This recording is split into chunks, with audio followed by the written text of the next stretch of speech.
하나님이 어떤 분이라고 찬양을 했나요, 지금? 예?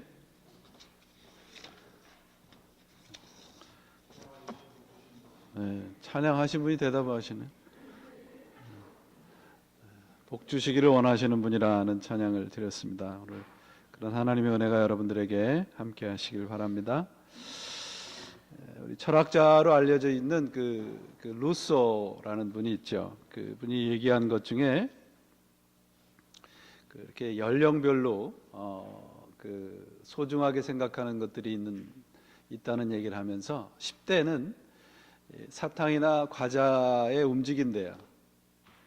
20대는 뭐에 움직여 있습니까? 20대는 사랑에 움직인답니다. 30대는 쾌락에 움직이고 40대는 야심에 움직인대요. 50대 이상은 뭐에 움직이겠습니까? 50대 이상은 탐욕에 움직인대요. 옛날 그 어른들이 나이가 들수록 노욕을 조심하라는 말씀이 아마 이 말씀을 이 루소도 들은 모양입니다. 우리가 소중하게 생각하는 것들이 이렇게 나이가 들어감에 따라서 변하죠.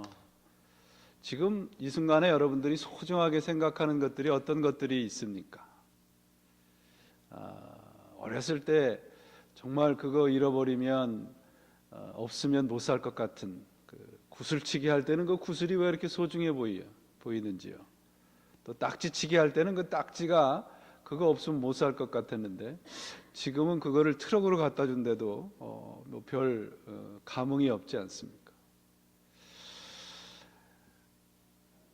옛 성인들이나 철학자들이 소중한 것들에 대해서 많은 얘기를 했는데 예수님께서는 소중한 것은 바로 이것뿐이다 라고 말씀을 하셨어요. 그리고 그것을 위해서 33년을 사셨고 그것을 위해서 십자가에 돌아가셨습니다. 그게 무엇인가 하면 하나님의 뜻입니다. 하나님 아버지의 뜻이에요. 그 하나님 아버지의 뜻이 절대적이고 그 뜻만이 소중하다는 말씀을 우리들에게 가르쳐 주었습니다. 예수님의 가르침은 바로 이 하나님의 뜻을 올바로 알라는 것입니다. 그게 예수님의 가르침의 전부라고도 말할 수 있습니다. 그 하나님의 뜻을 알고 실천해 가는데 가장 중요한 원칙이 뭔가? 마태복음 6장에서 여러분들에게 말씀을 드렸습니다. 그것은 사람에게 보이려고 신앙을 갖지 말라는 것이에요.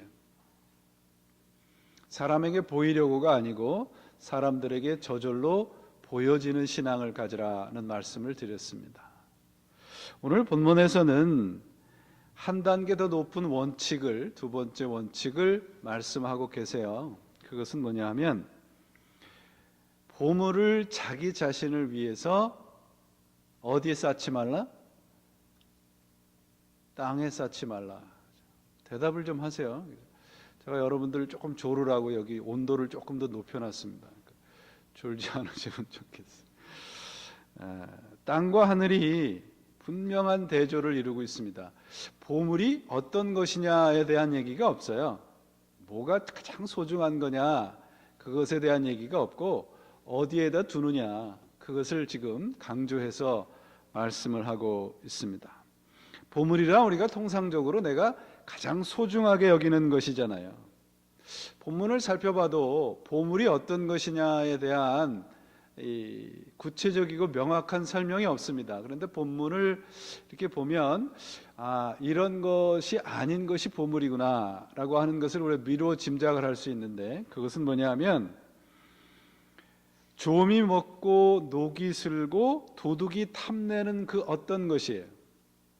그런데 그것을 땅에 두면 조미 먹고 녹이 슬어서 썩어져 없어진다는 것입니다.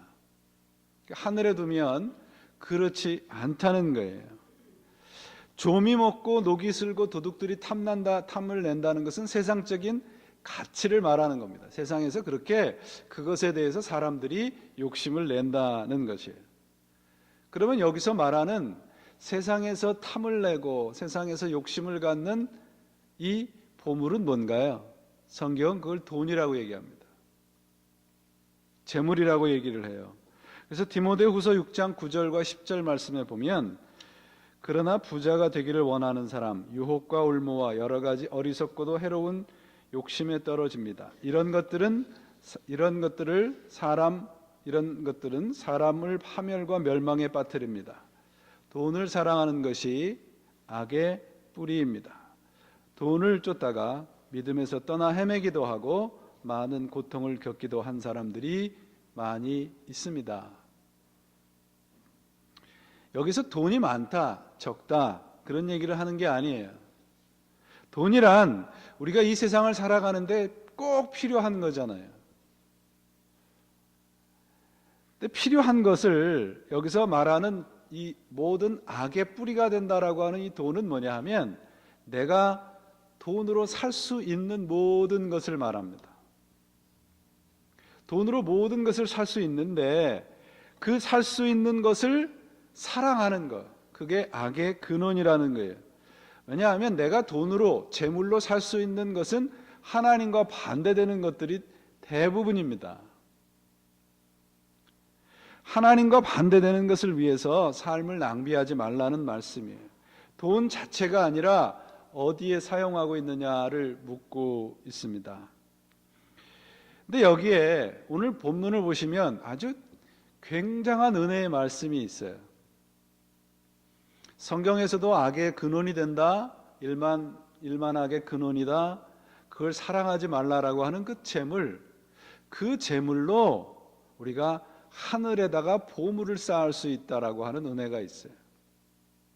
악의 근원이 되고 썩어 없어지는 것을 하늘에다 쌓으면 그것이 우리 인생의 보물이 될 수 있다. 그게 우리 예수님께서 우리들에게 주신 은혜입니다. 보물을 하늘에다 쌓으라 그러니까 세상과 이렇게 결별하고 산속에 들어가서 종교적인 어떤 그런 일만 하라는 얘기로 우리가 오해하기 쉬운데 그렇지 않습니다. 하늘의 것만 생각하고 땅의 것은 다 하지 말라 그런 얘기 아니에요. 예수님이 가르치는 원칙은 뭐냐면 이 땅에서 온전히 살면서 하늘의 보화를 쌓는 삶을 살라는 거예요. 여러분, 그렇다면 여러분들 은행 구좌에 있는 재물이 하늘의 보화가 될 수 있는 겁니까? 안 되는 겁니까? 돼요? 안 돼요? 예, 됩니다. 하나님이 구좌에 많고 적은 걸 따지시겠습니까? 이 세상과 고립돼서 어떤 종교적인 일에만 매달리라는 얘기가 아니라 하나님 앞에서 이 땅에서 살면서 하나님 앞에서의 삶을 살라는 거예요. 그게 하늘에다 보화를 쌓는 삶입니다. 여러분들이 하시는 일이 사업이다, 어떤 회사를 다니신다든지 공부를 하신다든지 그것을 통해서 하늘의 보화를 쌓을 수 있다는 겁니다. 이건 대단한 은혜입니다. 내가 하는 작은 일이 하늘에서 보화가 될 수 있다는 것보다 큰 은혜가 어디 있어요? 종교적인 헌신 그런 것이 아니라 내가 나의 삶의 모든 일을 누구를 위해서 하느냐, 무엇을 위해서 하느냐, 그에 따라서 하늘과 땅의 보화가 구분되어지는 것입니다. 결국 하늘의 보물을 쌓는다는 말씀은 우리 삶은 어떤 목적과 방향을 가지고 살아가느냐를 묻고 있는 거예요. 그래서 오늘 본문이 22절 23절이 눈이 성하면 몸이 밝을 것이다 하는 말씀이 나와요. 그렇죠? 앞에 보물을 얘기하시다 갑자기 왜 눈을 얘기를 하시나, 이게 앞뒤가 안 맞는 것 같지만 이 말씀은 앞에 보물을 설명하기 위해서 하신 예수님의 말씀입니다. 눈이라고 하는 건 목적과 방향을 얘기를 해요. 여러분, 어디를 갈 때 우리가 가장 먼저 눈으로 보고 가잖아요. 어떤 목적을 보면 눈을 거기다가 맞추지 않습니까? 눈높이를 맞추잖아요. 그러니까 우리가 눈이 성하다고 하는 말씀은 목적이 하나님에게 맞추어져 있다, 목적이 뚜렷하다, 그런 말씀이에요.